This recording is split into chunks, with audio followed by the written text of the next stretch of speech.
এই সাহস বোধহয় একমাত্র ইরানেরই আছে। আমেরিকা আবার আগ্রাসন করলে ইরান কোথায় কোথায় আঘাত হেনে একেবারে গুড়িয়ে দেবে তার লিস্ট করে ফেলেছে।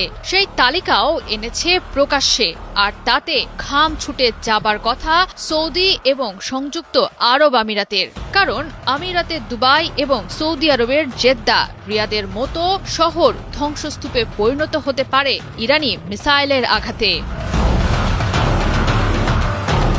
গেল শনিবার সামাজিক মাধ্যম এক্সে পোস্ট দিয়ে ইরানি প্রতিপক্ষদের দিকে কড়া সতর্কবার্তা ছুড়ে দেন দেশটির সংসদীয় কমিটির মুখপাত্র ইব্রাহিম রেজাই। জানান, তেহরানকে আত্মসমর্পণ করানোর দিবা স্বপ্ন দেখছে ওয়াশিংটন ও তেল আবিব। এছাড়াও তিনি নিজ স্বার্থে বোকামি না করার আহ্বান জানান ইরানি প্রতিপক্ষদের। বলেন, ইরানি জ্বালানি অবকাঠামোতে আঘাত হানলে লক্ষ্যবস্তুতে পরিণত হবে মধ্যপ্রাচ্যের গুরুত্বপূর্ণ জ্বালানি অবকাঠামোগুলো।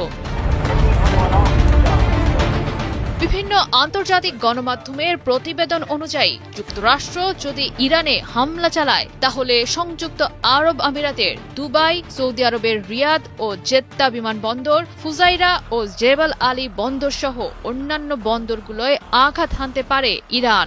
এছাড়াও সম্ভাব্য ঝুঁকির মুখে পড়তে পারে বাহরাইন, কুয়েত, জর্ডান ও কাতার। ইরানের ড্রোন ও ক্ষেপণাস্ত্র হামলার ভয়ে ইতোমধ্যেই এ সকল স্থাপনা খালি করার তোড়জোড় শুরু হয়েছে। বলা হচ্ছে, ইরানের হামলার লক্ষ্যবস্তুতে আছে সৌদি আরবের খাওয়ার, আবকাইক ও খুরাইস, সংযুক্ত আরব আমিরাতের রুয়াইস শোধনাগার ও জাকুম তেল ক্ষেত্র, কাতারের নর্থ ফিল্ড ও রাস লাফান এলএনজি টার্মিনাল, কুয়েতের বুরগান তেল ক্ষেত্র, বাহরাইনের সিত্রা শোধনাগার এবং ইসরায়েলের লেভিয়াথান ও তামার গ্যাস ক্ষেত্র। হামলার হুমকির মাঝেই ইরানের সেনাবাহিনী আভাস দিয়েছে নতুন ড্রোন উন্মোচন করার। দেশটির নিয়মিত সেনাবাহিনীর মুখপাত্র ব্রিগেডিয়ার জেনারেল আক্রমণিয়া জানান, দীর্ঘপাল্লার ড্রোন সক্ষমতা বৃদ্ধি করছে ইরান, যার মধ্যে অনেকগুলোই ইসরায়েলে সরাসরি আঘাত হানতে সক্ষম। ইতোমধ্যেই জর্ডানে থাকা মার্কিন সামরিক ঘাঁটিতে এসব ড্রোন ব্যবহার করে হামলা চালানোর কথাও নিশ্চিত করেন তিনি।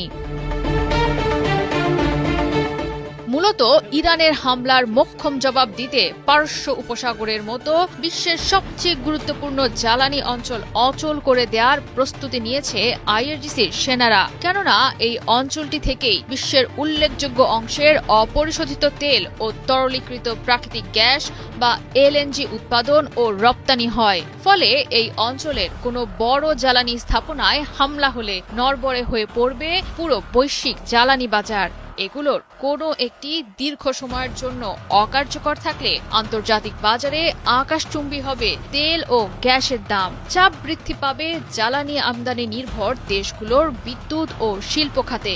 এছাড়াও শেয়ার বাজার, পরিবহন খরচ ও মূল্যস্ফীতির ওপর পড়বে নেতিবাচক প্রভাব।